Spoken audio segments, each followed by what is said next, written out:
Sephew stood in the middle of the birthday hall, frozen, his father's words slicing through him like a blade. Another man's mistake. Bayo spat into the microphone, loud enough for every guest to hear. Laughter rolled across the room. Whispers followed. And Sephew just stared at the cake he no longer had the strength to blow candles on. But as tears blurred his vision, a man in a tailored navy suit stood quietly at the door. A man who looked exactly like him. A man who said only one sentence when their eyes met. "Son, I've been looking for you for 18 years. And that moment changed everything. Sephew had been waiting for his 18th birthday with a mix of excitement and nervousness, hoping for a calm celebration, maybe just a few smiles from his family. The hall was decorated with bright balloons, sparkling lights, and a big chocolate cake at the center. Friends and relatives laughed and chatted, but Sephew felt a knot in his stomach, a small warning that something could go wrong. Then suddenly, everything fell apart. His father, Bayo, who had been drinking, staggered to the microphone. He sneered at Sephew and spoke words that cut deeper than any knife. "You are not my child," he announced loudly, the voice full of mockery. He didn't stop there. He called Sephew a burden, a constant reminder of someone else's failure. And then the cruelest words of all. Another man's mistake. The laughter from the guests echoed around the hall like a cruel soundtrack to Sephew's heartbreak. Sephew's mother, Tisa, stood frozen, tears in her eyes, helpless to stop the humiliation. He felt the weight of every gaze on him, every whisper, every shocked expression, pressing down until he could barely breathe. His hands trembled, his chest tightened, and the world seemed to tilt. He couldn't stay another second. Without a word, he turned and ran from the hall, ignoring the shocked cries and the confused stares. Outside, the cold night hit him like a wall. The icy air stung his face, but it was nothing compared to the burning ache inside. His legs moved on their own, carrying him away from the people who were supposed to love him, leaving behind the noise, the laughter, and the cake he never got to blow out. Alone in the darkness, Sephew let the tears finally fall, feeling everything he had held in for years pour out at once. In that moment, everything he thought he knew about his family and his life shattered, leaving only emptiness and the question of who he really was. Sephew didn't know how long he had walked through the cold streets, his mind spinning with his father's words. Every step felt heavier than the last, and he didn't even notice when someone quietly approached him. A man in a sharp navy suit was standing a few feet away, watching him with calm, steady eyes. Sephew froze, feeling a strange pull. The man looked exactly like him. Same dark eyes, same strong jaw, the same way of standing that somehow felt familiar. The man spoke softly, almost like a whisper carried by the wind. "Son, I've been looking for you for 18 years, he said. Sephew blinked, unsure if he was dreaming. His heart raced, confusion and hope twisting together in a way he had never felt. The man introduced himself as Baiko. He didn't rush into explanations or promises. Instead, he offered a quiet truth that seemed impossible to believe. Baiko told Sephew that long before Bayo ever came into their lives, he and Sephew's mother, Tisa, had been deeply in love. They were happy, dreaming of a family, until her strict parents forced them apart. Baiko explained that Tisa had been told he died in a terrible accident. She had grieved, and in her vulnerable state, Bayo stepped in, claiming he could care for her and the child she would have. He married her just months later, pretending to offer safety while taking advantage of her heartbreak. Baiko's voice trembled slightly when he talked about the years he spent searching, tracking leads, sending letters he never expected to reach her. He had thought his child had never survived, and that thought had haunted him every single day. Now, seeing Sephew standing in the cold, he felt a mix of relief and sorrow that words could hardly describe. Sephew's mind raced. Could this be true? Could this man really be his father? The man his mother had loved, the man who had been searching for him his entire life? Baiko reached out, not demanding trust, only offering an invitation to know the truth, to understand what had been stolen from him. He didn't offer money, fame, or anything else, just the reality of who Sephew really was and where he came from. Sephew felt tears prick his eyes again, but this time they were different. They weren't just for shame or pain.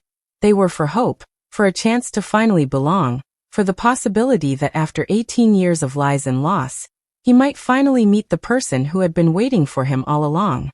The cold night no longer felt empty, and for the first time since the party, Sephew felt a flicker of something he had almost forgotten. Home. Sephew felt a mix of nervousness and relief as he agreed to the DNA test. He didn't care about money or property. All he wanted was the truth. For so many years he had lived in doubt, wondering who he really was and why his life had been filled with shame and pain. Now finally he had a chance to know. He sat quietly in the small laboratory room, his hands twisting nervously in his lap, while the nurse explained how the test would work. It felt surreal. Like a small paper could hold the answer to everything he had ever questioned about himself. Days later, the results arrived. Sephew held the envelope in trembling hands, his heart pounding as he opened it. The numbers and words stared back at him. 99.9% match. The man standing before him was his real father. The reality hit him in waves, shocked disbelief, and then a quiet, almost fragile joy. For the first time in his life, the pieces of the puzzle began to fit together. But there was no time to savor it. When Bayo learned the results, his face twisted with anger, his voice rising in panic and fury. He stormed into the room, waving papers, shouting that Sephew owed him for 18 years of food, a roof over his head, every small thing he had provided. His words tried to chain Sephew with guilt, to make him feel that gratitude meant silence and submission. But Sephew stood firm, refusing to bow to lies or manipulation.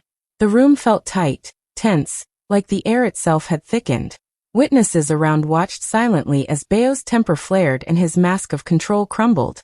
The truth was a storm that could not be ignored, a force breaking through years of deceit. Sephew felt a surge of strength he had never known before.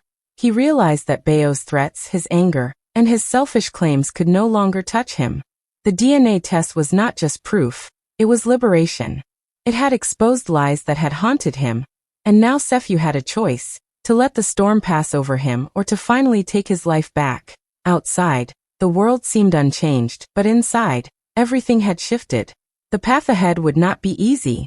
Bayo would resist, try to manipulate, and fight for control. But Sephew had the truth now. And the truth was unstoppable. It was the first real step toward reclaiming himself, toward building a life where he was no longer defined by shame, or by someone else's cruelty. For the first time he could breathe freely, even as the storm raged around him. Sephew couldn't believe his eyes as Baiko opened a large, old wooden box and carefully pulled out stacks of letters, yellowed with age, tied together with faded ribbons. Each envelope was addressed to Tisa, written in Biko's careful handwriting, full of hope, love, and desperate longing. He explained to Sephew that he had sent these letters right after the accident that supposedly took his life. Every week, every month, every year, he had written about missing her, dreaming of the child they might have, begging for a chance to be part of her life. But none of the letters had ever reached her. Tisa's parents, strict and unyielding, had intercepted them, never giving her the truth. And Bayo, realizing she had no other family to turn to, had kept the letters hidden, ensuring she never heard Biko's words. Sephew hesitated at first, touching the envelopes gently, almost afraid of what he might find inside. Then slowly he began to read. Each letter was raw with emotion. Biko spoke of his love for Tisa, of the dreams they had shared, of the nights he had cried alone, imagining the child he would never hold. He wrote of hope, of regret, of the loneliness that had haunted him for 18 years. With every word Sephew read, a piece of his own heart shifted. He could feel the pain that had been stolen from him, the absence of a father who had wanted him, the lies he had been fed, the manipulations that shaped his childhood. His chest tightened, his eyes blurred, and he realized for the first time how much of his life had been built on deception. Every harsh word from Bayo, every moment of humiliation, every night of silent tears, it all had been built on a lie. He understood now why his mother had seemed so sad, so quiet, why she sometimes looked at him with hidden sorrow. She had been trapped, silenced, forced to live a life of compromise while Biko's love had been real and constant all along. Sephew's hands shook as he held the letters close to his chest. He felt anger, yes, but also a strange warmth, like discovering a missing piece of himself that he had always sensed but never touched. These letters were more than words. They were proof that someone had truly loved him, truly waited for him, and never stopped thinking about him. For the first time, Sephew felt the weight of betrayal and the depth of love at the same time. The childhood he thought he had lived, the family he thought he had, none of it had been real. And in that painful truth, something inside him began to shift. He wasn't just a victim of lies. He was now the keeper of the truth, the bridge between what was stolen from him and the life he could finally begin to claim. Sefiu sat in Biko's study, still holding the last of the letters close to his chest, when Biko leaned back and spoke in a quiet, serious tone. "There's something else you need to know," he said, reaching into a drawer and pulling out a thick folder. Sefiu opened it slowly, curiosity and fear twisting together inside him. Inside were legal papers, deeds, and official documents, proof that his grandfather had left an estate specifically for his first grandchild. The catch was, no one had known Sefiu existed, not even his grandfather. The papers listed property across the city, vast tracts of land in the countryside, investment accounts worth a fortune, and a family company that had been built over decades. Sefiu felt the words hit him like a wave. He had dreamed of finding his father, of finally being told he was wanted, but he had never imagined he could inherit all of this. For a moment, his mind raced with excitement, imagining the possibilities, the houses, the money, the freedom. But then a heavy weight settled over his chest. This was not what he had asked for. He had never wanted wealth. All he had wanted was love, a family that truly cared for him, a place where he could feel safe. Instead, the world now seemed to place him at the center of something he had never sought: power, responsibility, and conflict. He looked at Biko, who watched him calmly, understanding the storm of emotions running through him. Sefiu realized that inheriting this estate would mean facing his past, confronting Bayo, navigating business, and handling people who would try to manipulate or control him. He didn't know if he was ready for any of it. He felt a pang of anger, too. Anger at the life that had been stolen, at the lies that had built around him, at the people who had tried to keep him small while hiding the truth.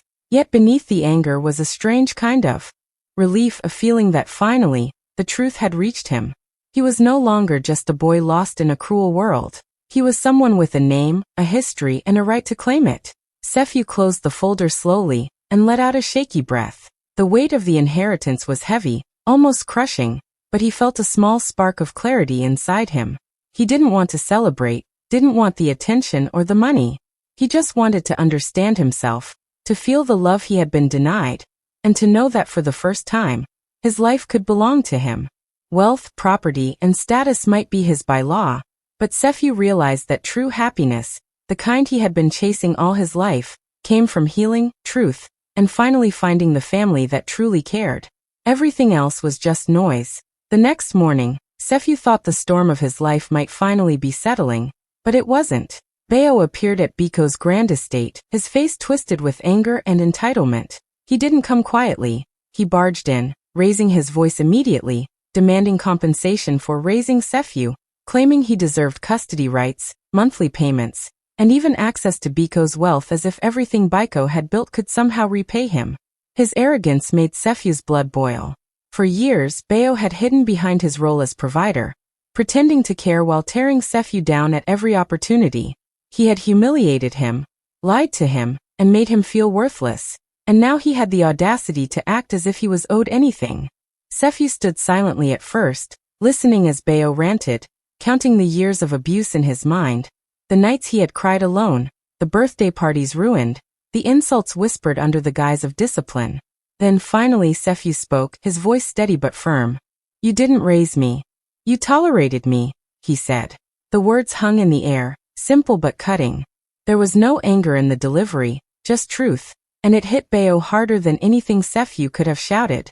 The room went silent. Tisa, who had been standing quietly beside her son, couldn't hold back anymore. Tears streamed down her face as she confessed the full truth, revealing the forced marriage, the lies her parents had orchestrated, and how Bayo had taken advantage of her grief. She spoke of love lost, of promises broken, of a son who deserved the care and affection that Bayo had never given. The more she spoke, the smaller Bayo seemed, his bravado crumbling with each word. Everyone present saw him for the first time, not as a father or provider, but as a man who had spent years manipulating and controlling, hiding cruelty behind the mask of responsibility. Sefiu felt a strange calm as he listened to his mother, realizing that the power Bayo thought he had was gone. The truth had been exposed, and it was undeniable. Bayo tried to argue, to twist the facts, but no one believed him anymore. Every lie he had told, every insult, every act of control, had been laid bare.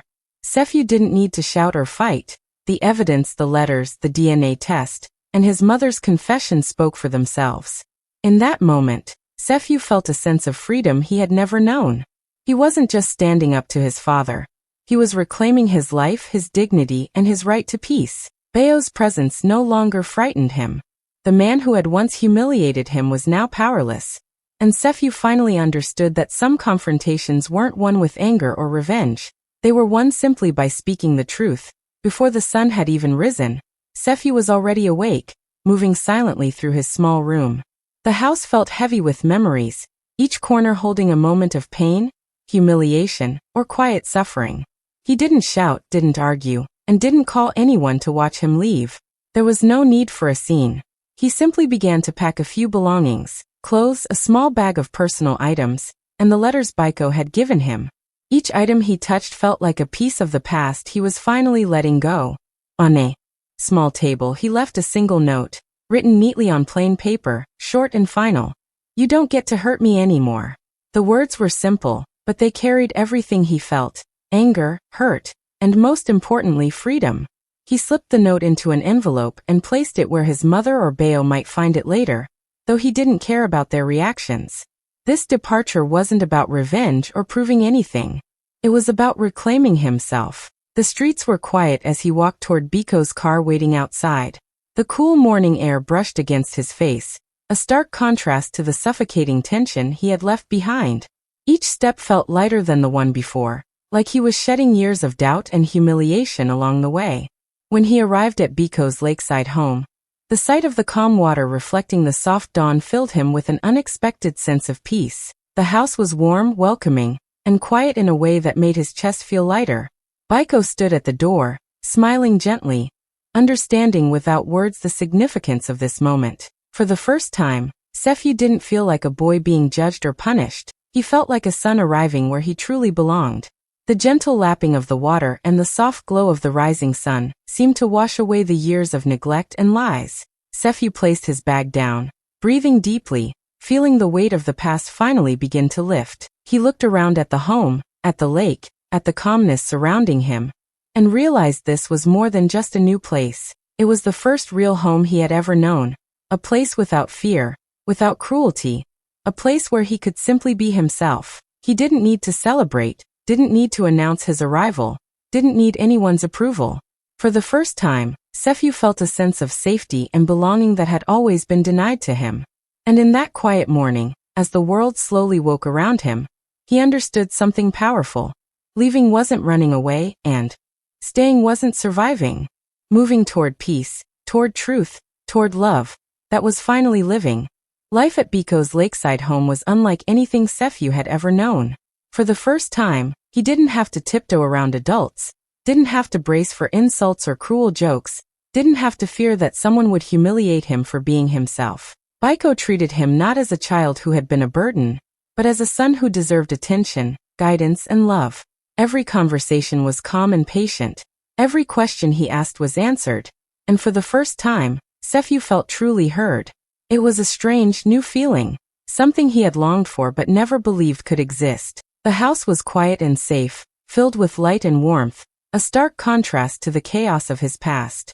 Slowly, he began to unpack more than just his belongings. He started unpacking the parts of himself that had been hidden, scared, and broken. Biko didn't just offer comfort.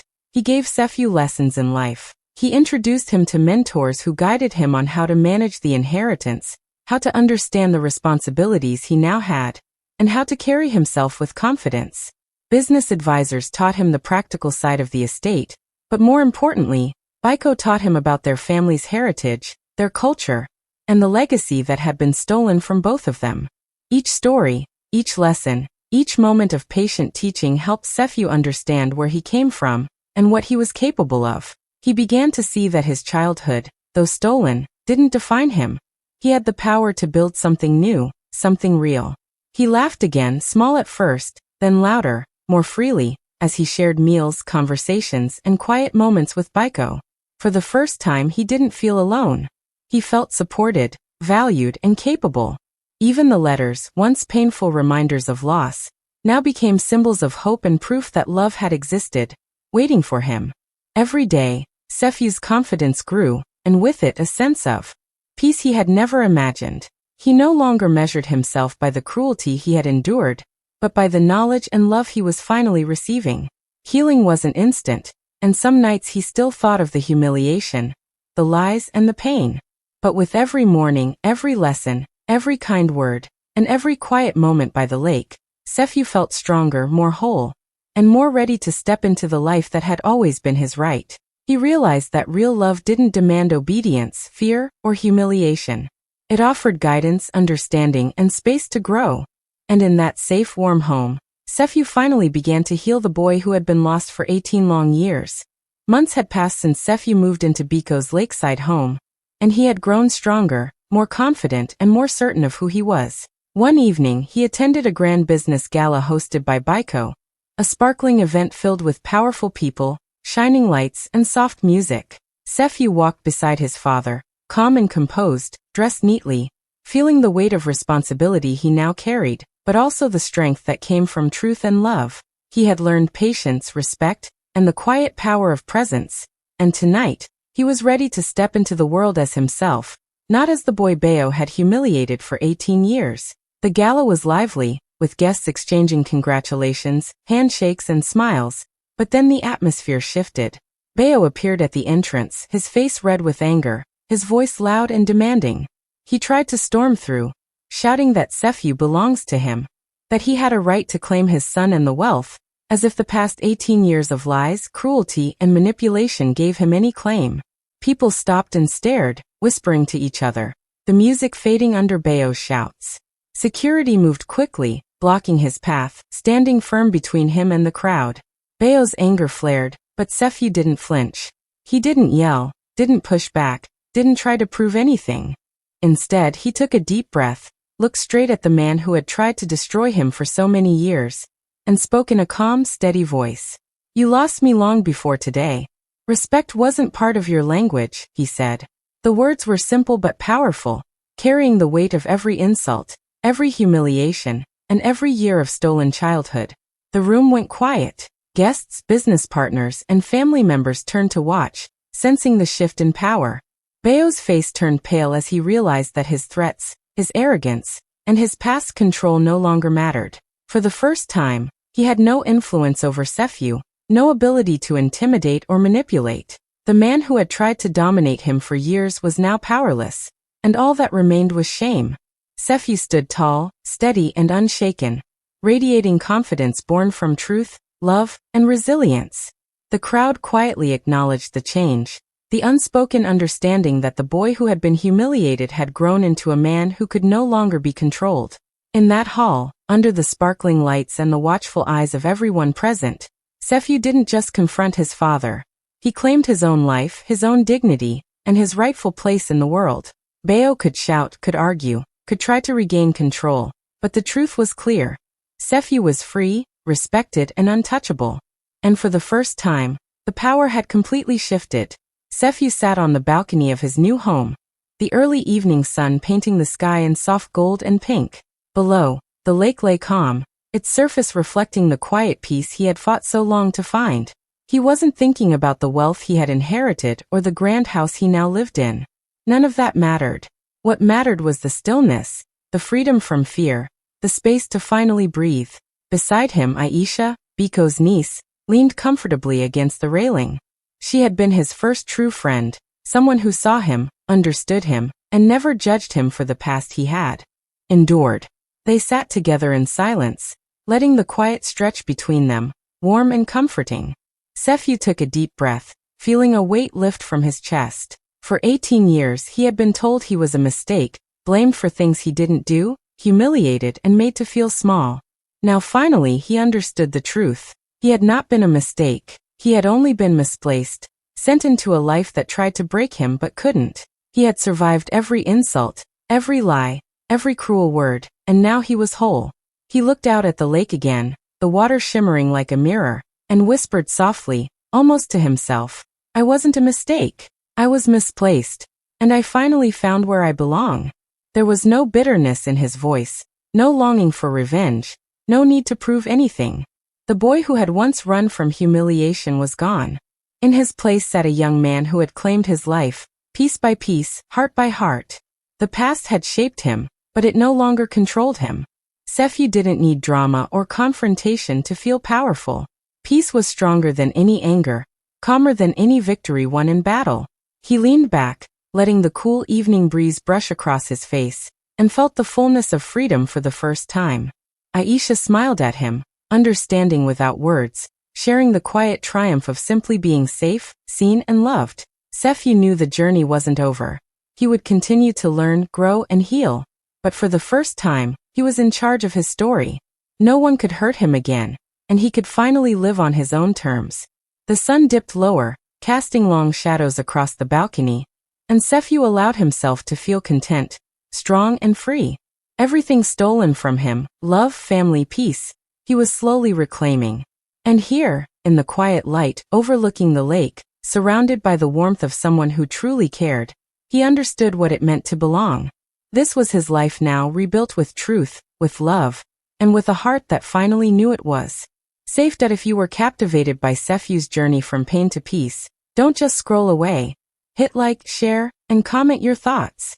Tell us how you'd reclaim your life if someone tried to steal your happiness.